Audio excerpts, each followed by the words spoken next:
அன்பானவர்களே, அன்பு வணக்கங்கள். குருஜி, என்னுடைய கணவர் உயிரோடு இருந்தபோது நான் சொல்ல நினைத்த விஷயங்கள் நிறைய இருந்தன.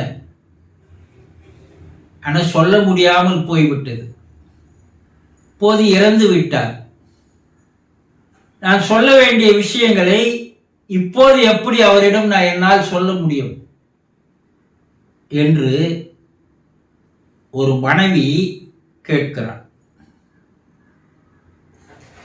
கணவனோ, என் மனைவி என்னோடு உயிரோடு இருந்தபோது பல விஷயங்களை அவளிடம் சொல்ல நினைத்தேன்,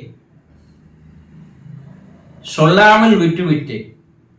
அவள்தான் உயிரோடு இருக்க போகிறாளே, அடுத்த வாரம் சொல்லலாம், அடுத்த மாதம் சொல்லலாம் என்று நினைத்திருந்தேன். திடீரென்று எதிர்பாராமல் இறந்து விட்டார். என்னால் சொல்ல முடியாமலே போய்விட்டது என்று கணவன் நினைக்கிறான். தாய் தந்தையிடம் பல விஷயங்களை சொல்ல வேண்டும் என்று நான் நினைத்தேன். ஆனால் எதிர்பாராமல் இறந்து விட்டார்கள். என்னால் அந்த விஷயங்களை சொல்ல முடியாமலே போய்விட்டது. அது எனக்கு பெரிய மன வருத்தமாக இருக்கிறது என்று பிள்ளைகள் சொல்லலாம். தாய் தந்தையரோ, நான் பிள்ளைகளிடம் பல விஷயங்களை சொல்லி அவர்களை திருத்த வேண்டும் என்று இருந்தேன். ஆனால் எதிர்பாராமல் விபத்தில் இறந்து விட்டான். என்னால் முதலிலேயே சொல்லி இருந்தால் ஒருவேளை அவன் உயிர் பிழைத்திருப்பானோ என்று பெற்றோர்கள் நினைக்கிறார்கள்.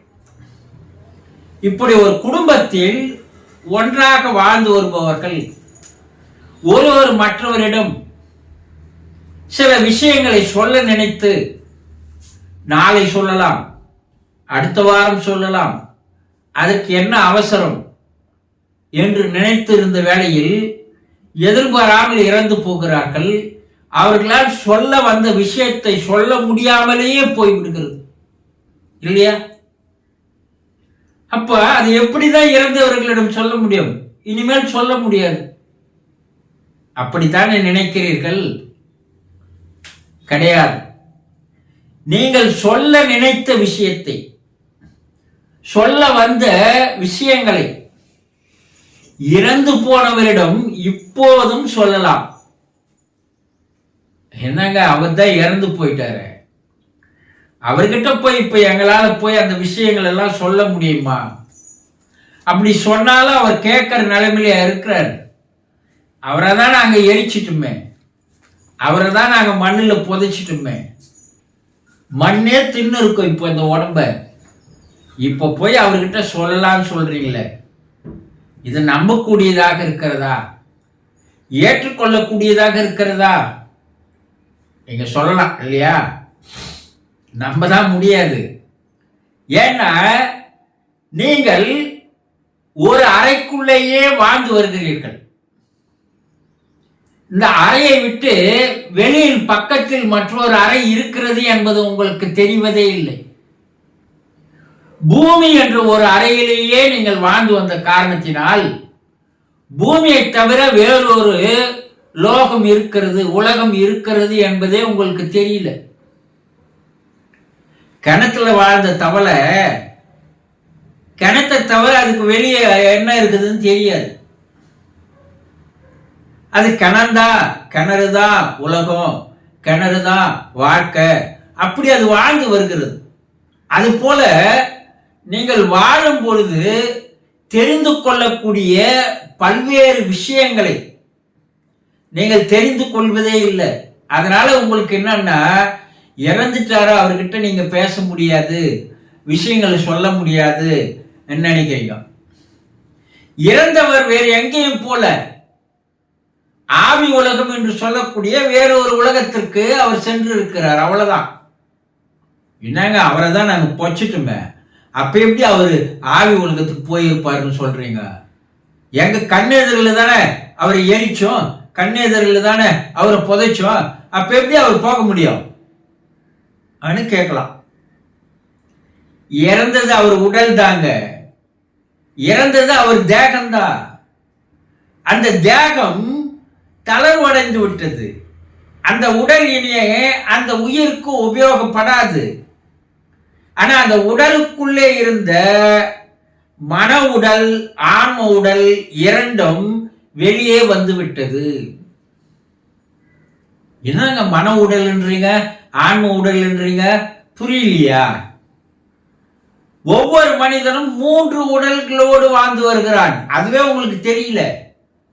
உங்களுக்குள்ளே மன உடல் இருக்கிறது, மைண்ட் பாடி. அதற்குள்ளே ஆன்ம உடல் இருக்கிறது, சோல் பாடி, உயிர். உயிர் மனம் இது இரண்டும் தான் இந்த தேகத்தை இயக்கி கொண்டிருந்தது. இவை இரண்டும் வெளியேறிட்டு பிற்பாடு இந்த உடல் எதற்கும் பயன்படாது. அதனால நீங்க எரிக்கலாம், புதைக்கலாம். ஆனா வெளியே போன 2 உடல்கள் இருக்கிறது, அதுதான் மேலே டிராவல் செய்திருக்குது, ஆவி உலகத்துக்கு சென்று இருக்கிறது. இப்ப அந்த மனம் நீங்கள் சொல்வதை கேட்க தயாராக இருக்கிறது. இதுவரைக்கும் நீங்க வாழ்ந்த போது சொல்லி வந்தது அந்த உடம்பா கேட்சி சொல்லுங்க. அது இன்ப துன்பத்தை பகிர்ந்து கொண்டது அந்த உடம்பா கிடையாது. அந்த உடம்புக்குள்ள இருந்த மனம்தான். அவரு அடிக்கடி சொல்லுவார், என் மனசு சரியில்லை அன்வாரு. அப்போ உடம்பு சரியாகுது, மனசு சரியாகலன்னு சொன்னார்னா மனம் என்பது வேற எங்கேயோ இருக்கிறது அப்படி நீங்க யோசனை பண்ணியிருந்தீங்கன்னா இந்த உண்மைகள் உங்களுக்கு தெரிய வரும். நீங்க இத்தனை ஆண்டு காலம் பேசிய பழகிய எல்லாமே நினைவுகளாக அவருடைய மனதிலே அப்படியே இருக்குது. அவர் இறந்தாலும் கூட அவருக்கு நீங்கள் மனைவி தான், உங்களுக்கு அவர் கணவர் தான். இறந்தாலும் கூட உங்களுக்கு அவர்கள் தாய் தந்தை தான், அவர்களுக்கு நீங்க பிள்ளை தான். இதுல எந்த மாற்றம் இல்லை. அவர்கள் வேறு ஒரு உடம்போடு இருக்கிறார்களே தவிர எந்த விதமான மாற்றங்களும் இல்லை.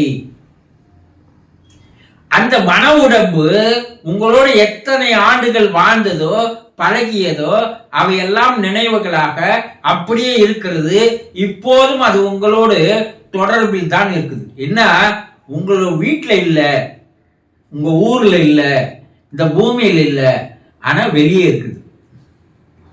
வெளிநாட்டில் உங்கள் பிள்ளை இருப்பதாக, உங்கள் கணவன் மனைவி இருப்பதாக நினைத்து கொண்டிருப்பது போல வெளி உலகில் அவர்கள் இருக்கிறார்கள், அவ்வளவுதான். இப்ப அவர் உயிரோடு இருந்த போது நீங்கள் எதையெல்லாம் சொல்ல வேண்டும் என்று நினைத்தீர்களோ, பேச வேண்டும் என்று நினைத்தீர்களோ, அவை அனைத்தையும் இப்பொழுதும் நீங்க பேசலாம், சொல்லலாம். அவர் கேட்கிறார். இதில் எந்த விதமான மாற்றமும் இல்லை. அந்த மன உடல் ஆன்ம உடல் வேறு ஒரு பிறவி எடுக்கின்ற காலம் வரையில் நீங்கள் சொல்வதை, நீங்கள் பேசுவதை அவர்கள் உள்ளன்போடு அவர்கள் கேட்கிறார்கள். அப்போ நீங்க சொல்ல மறந்ததை, விட்டுவிட்டதை இப்பொழுதும் அவர் உயிரோடு இருப்பதாக அவர் உருவத்தை நீங்கள் நினைத்து கொண்டு நீங்கள் பிரார்த்தனை செய்வது போல அவரிடம் மனம் விட்டு நீங்கள் பேசி வரலாம். அப்படி பேசி வர அவர் உங்களுடைய செய்திகளை, நீங்கள் நினைத்தவற்றை சொல்லும் போது அவர் காது கொடுத்து கேட்கிறார். அதற்கு சில அறிகுறிகளோடு, சில சகிழ்ச்சிகளோடு அவர் உங்களுக்கு பதில்களை தெரிவிக்கிறார் என்பது ஆராய்ச்சிகள் மூலமாக கண்டுபிடிக்கப்பட்டிருக்கிறது. கவலைப்பட வேண்டாம். நீங்கள் பேச நினைத்ததை, நீங்கள் சொல்ல நினைத்ததை இப்போதும் சொல்லலாம், நம்பிக்கையோடு. நம்பினோர் கெடுவதில்லை. ஆக நீங்க நம்பி அவரோடு நாள்தோறும் நீங்கள் சொல்லி வந்தால் அவர் உங்களுடைய விஷயங்களை கேட்கிறார் என்பது உண்மை. புரிந்து கொண்டீர்களா? சந்தோஷம்.